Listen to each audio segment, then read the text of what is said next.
Okay, so there's been a lot of great talks on UHPC. Maybe we can skip a little bit ahead, but you can see there's a lot of great opportunities for UHPC and for our applications in practice. Just a couple nice UHPC applications. They're used a lot in joints. That's probably the most common use in the US. But they have a lot of applications also for piles and for precast members. These members, especially piles where we are in Florida, they have a lot of application for our marine applications for durability and to help prevent us from having to go down the road of stainless steel or carbon fibers for these pre-stressed piles. They also have a lot of applications for beams and other applications in pre-stressed concrete. Now, for these, there's a lot of concern about if you get fibers in the right place, can you reduce the amount of steel that you need to be able to carry structural loads? If you're going to go down that path of relying on the fibers and the UHPC tensile strength to carry your structural loads instead of shear, stirrups, or other types of reinforcing steel, then you need to really be sure that the fibers are where you want them to be and also pointed in the direction that you wanted them to be. Just another application of piles. I like this picture just because you can see the toughness of UHPC. This is just a case out in Florida where they beat this thing and tried to destroy it, and you just can't with the UHPC. In fact, the wood pads on the pile, you can see going up in smoke there. They caught on fire from the energy. Okay, I'm digressing. All right, so what can happen during placement? You get your concrete is placed, and you can start to get some segregation at the location of placement, and the fibers as you go along tend to orient themselves in the direction of the flow. We've talked about that enough today, so I won't go too much into that, especially if you have mixtures that are less stable than others, and you can get a lot more segregation and preferential orientation that you may not want. Especially in these long line members. You don't necessarily want it in the direction of the long line method because you have pre-stressing in that direction that's going to put it in compression. You don't need the fibers to reinforce in that tensile direction. Okay, so again, UHPC is great because we have these tensile properties that are caused by the fibers that are there.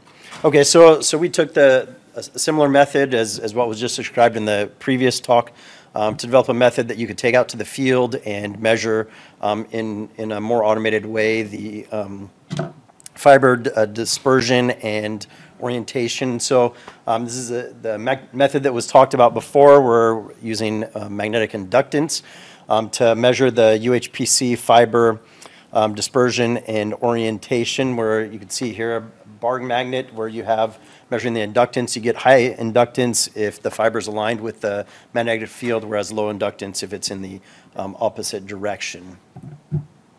We did some simulations to look at the optimum configuration for the bar and for the size and the number of windings and stuff to try to optimize that process. But one of the things you notice from magnetic induction is that your magnetic field drops off considerably as you go a distance away from the magnet. So you have a very limited field of view that you can have with your magnets, and so that's one of the limitations we have to keep in mind. But it works very, very well. You get as long as your fibers are magnetic, you're not using non-magnetic FRP type fibers, then this is okay. You can get your fiber percentage pretty good on small scale laboratory specimens as we show here. But we wanted to take this to the field. This is one of our apparatus that we took to the field. There was a 3D printed case for it with magnets and the electronics for it housed on this, we have some wheels so you can roll it along the surface. So you get the magnet just off the surface of the concrete in this housing, and then you can roll it along the concrete surface. And what we opted to do was put two magnets on our device, where you have one parallel to the direction that you're going in and one perpendicular, and then you can take the ratio of these two and then calculate an orientation from this.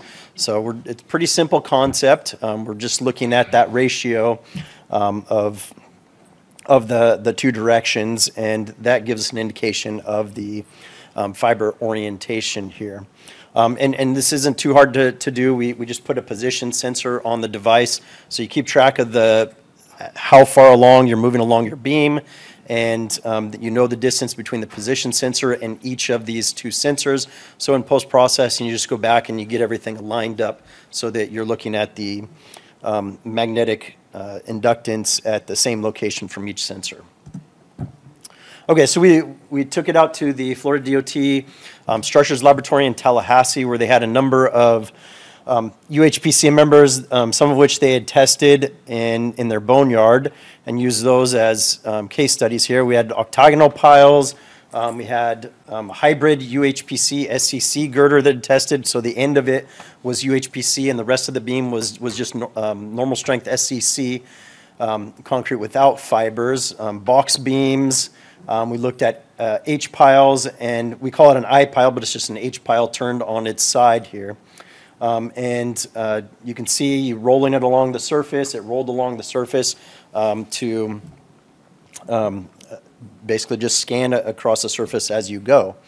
And then if we looked at that, you can see here we kept track of the orientation for this H pile, for instance. We looked at the X, Y, and Z directions.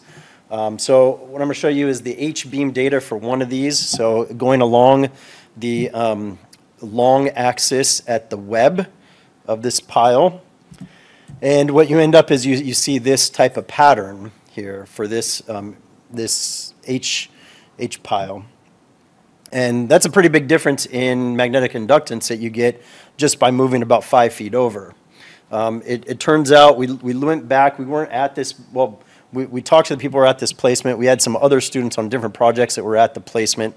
And the mix, they didn't say it at the time, but thinking about it, they said, yeah, it was a more fluid mix than normal.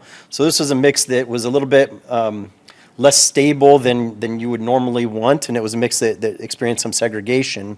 And about every 5 or 6 feet, talking to the people that were there, they would place concrete and then move the chute down another 5 or 6 feet, place it, move it 5 or 6 feet down. And so what you end up seeing is that you see concentrations of fibers every 5 or 6 feet where they placed the concrete. And so you can see these patterns in a beam. These are real things. We used other methods to look at at these contents. And in fact, before we did this, about 6 months before, a student came out and on a separate beam that was placed at the same time, cut flexural prisms out of it and noticed extremely low tensile strengths out of some of them, which was kind of concerning. But these confirmed those measurements. Okay, so this is just one example of what you can get. This is looking at the two sensors. And then we went and compared those. So we looked at the data, and then based on the measurements that we saw, we've picked locations where the values looked interesting. So where we saw high values, low values on orientation and induction, and then marked these, and the Florida Department of Transportation took cores of them for us. We got the cores. We made sure to mark these. You can see we marked them on the beam, for instance, with a schematic, so we knew which direction the core came from, which direction was facing which way, so we could then tie it later back to the direction that we saw in the laboratory. And so you can see this is a picture of it being marked. And so this one was taken 20 feet from the end of the pile. Okay, and this is the schematic we used on this core, for instance, to mark the directionality of the beam, or of the sample. Then we took those cores and we put, based on the markings that were on the surface, we took a piece of metal, taped it to the top so that we could then in the computed tomography machine mark out the direction that it was facing in the field to what direction we get in the core. So you can see the system here. Then the next thing we did is when you look at the computed tomography results, you have to segment the images, these 3D images, and tell the computer what's fiber, what's paste, what's air. And it's not always clear, especially based on the resolution of the machine. You get kind of a gray edge in some cases. So what we did was we got fibers, same fibers that were used in these beams, and we went to the digital microscope and took measurements and found a histogram of the diameter of these fibers, so we could quantify what the distribution we would expect in the computed tomography machine was. And then based on that histogram and the expected diameter that we should have, that helped us and assisted us in segmenting the images so that we could adjust our grayscales to segment the images till we got the right diameter fibers to make sure that was correct, because if you don't do that, then you could properly identify the fiber, but if you make them skinnier than they should be, you're going to end up with a lower volume percentage when you compare them to your values from the field. Okay, so based on our scans, what we did then is we took the top 1 inch of the cores, and we looked at the orientation and percentage in the top 1 inch. Why 1 inch? Well, as I showed you before, magnetic readings really, their signal decays with distance from the magnet, and you get much more than an inch away, and it's going to be in the noise of the test method. And so what we compared it to was the top inch of the results. Okay, and so if you look at the ratio of the perpendicular to the parallel magnetic inductance versus the scan perpendicular to parallel fiber orientation, your R squared is 0.97, pretty good, right? So you get a very, very nice correlation between the results that we saw in our magnetic readings versus that top 1 inch of the CT scan. So it gives us very good results. We're very happy. Actually, we were surprised they were this good. We didn't expect them to be all the issues that you see. For fiber percentage, there's a little more scatter than that than we were hoping for. What we think happened is some of the readings that showed higher results in the magnetic fiber percentage versus the CT scan fiber percentage, they had samples that were rougher than others. And so the percentage that you measure, that inductance, is going to be a function of the distance from the fibers that you're trying to measure. So some deviations in the distance, it wasn't just roughness, it was also, there was some parts that were non-level that we believe affected the results and decreased the expected readings in the CT scan fiber percentage. And the fiber percentage was done, it was calibrated using those results from the laboratory specimens of fiber percentage for these magnetic inductance sensors. But I think that's a problem that could be easily solved by putting a position or a distance sensor, so you can measure the distance from the surface to the magnets, and you could take into account that roughness in your readings. Okay, so conclusions here: magnetic induction-based sensors, they work really well for orientation and structural members. The method is depth limited, and there's a little bit more work on percentage, but we think it's very promising. One of the comments about that in terms of that depth limitation that you see is we don't think that's the end of the world for UHPC. Most concrete, if you can only see an inch deep, you'd be kind of worried, well, what good is that? For UHPC, most of our members, we're not making very many mass concrete UHPC members out there. I haven't seen, maybe the military is, I don't know, but they do weird stuff. But you know, for most transportation applications, especially precast applications, you know, we're looking at the 4, 5, 6 inch range for thickness of members, and so because we're trying to optimize the cost. So if I can scan it from one side, scan it from the other, and I can get those 2 inches, maybe I'm only measuring a third to half of my volume. But that may not be the end of the world. If I can get half or a third of my volume correct in my fiber orientation and percentage, then the probability I got the whole thickness right, it goes up substantially. And it's a method that could be used to catch some of these problems with unstable mixes and cases where you have fibers that are segregating and behaving poorly. during the placement.